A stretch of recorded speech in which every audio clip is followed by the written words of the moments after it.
Welcome to my channel. For today's video, we will cook chicken sotanghon. Ito ang masarap kainin pag tag-ulan. Ito ang mga kakailanganin nating ingredients. Bawang,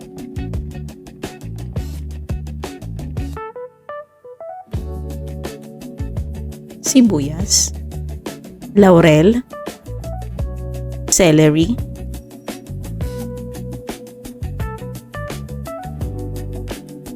spring onion, carrots, chicken broth cubes, chicken, aswete, vermicelli or sotanghon, repolyo, black pepper or paminta, patis, at syempre mantika.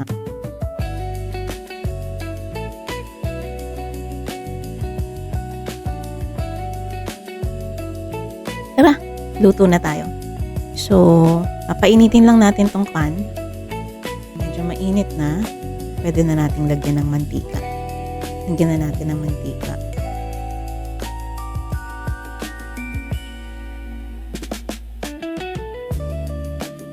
Inigisa muna natin dito yung bawang. Saute lang siya. So, saute natin hanggang mag light brown.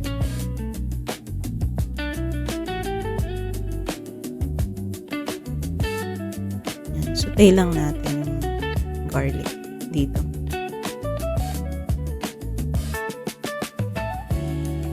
Ayan. Binilisan ko na dito kasi medyo ako na yung naiinip. Ayan. So, saute lang ng garlic hanggang mag golden brown. And then next is ilalagay na natin itong sibuyas. Ganun lang din. So, saute natin yung sibuyas. Hanggang mag-caramelize siya.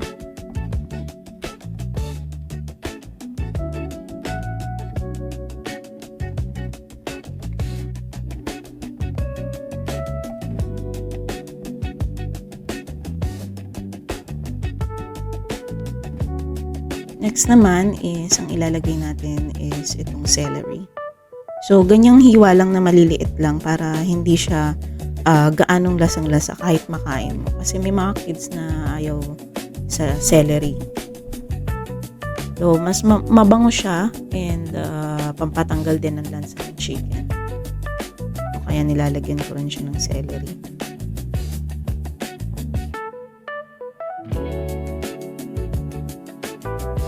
Lang din siya.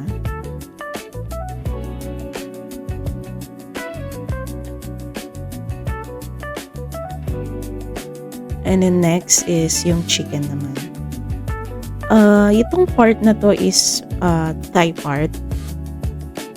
But most of the time, usually yung ginagamit dito is yung chicken breast. Pero ito kasi yung available sa ref. So, itong thigh part na lang. Hiniwa-hiwa ko na lang siya ng maliliit. Lalagyan natin ng pepper. Black pepper. Maraming pepper para mawala yung lansa ng chicken. And then patis. Para masipsip na rin nung chicken yung alat ng patis. Para mas malasa.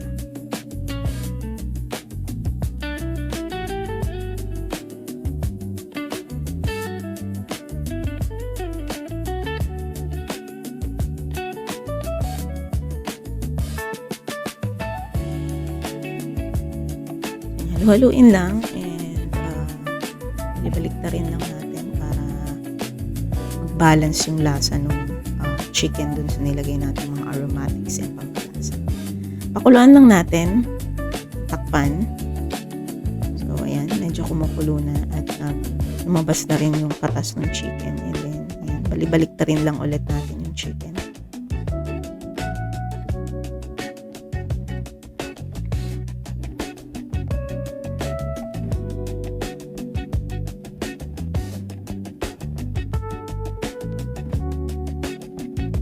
Naamoy ko na yung amoy nung celery and yung chicken dito. So, ayan. Pan lang ulit natin.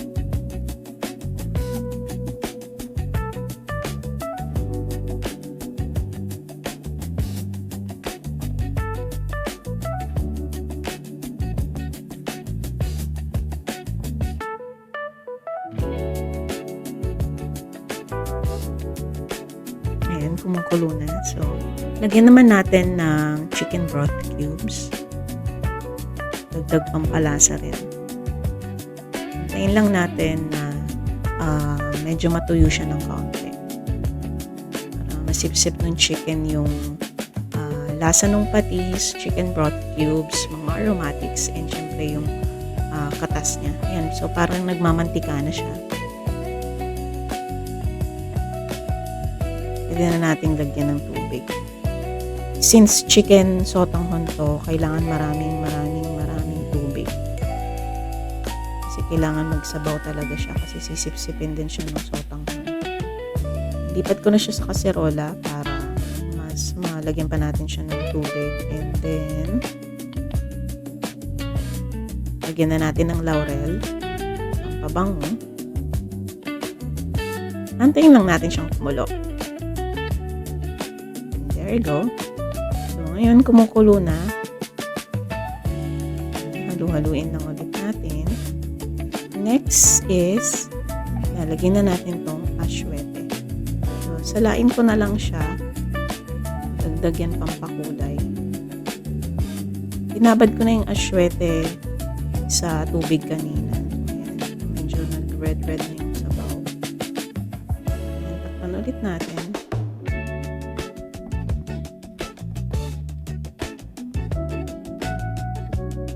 Nalagyan naman na natin dito yung carrots.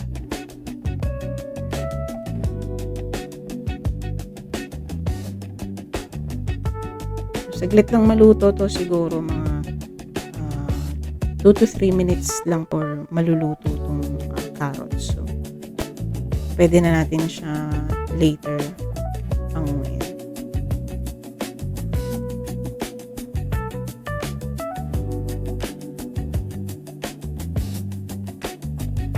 Lagyan naman natin ng asin, pampalasa kasi parang medyo matabang pa siya. Since nilagyan natin ng sabaw.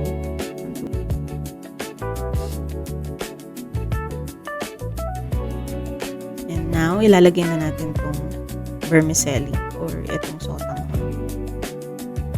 Nilagay ko na yan siya ng ganyan. Nilagay ko na siya ng buo. Hindi ko siya mahiwa-hiwalay. So,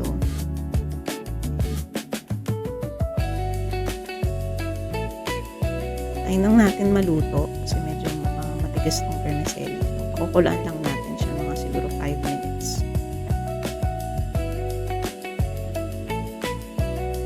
Ayan, kumukulo na.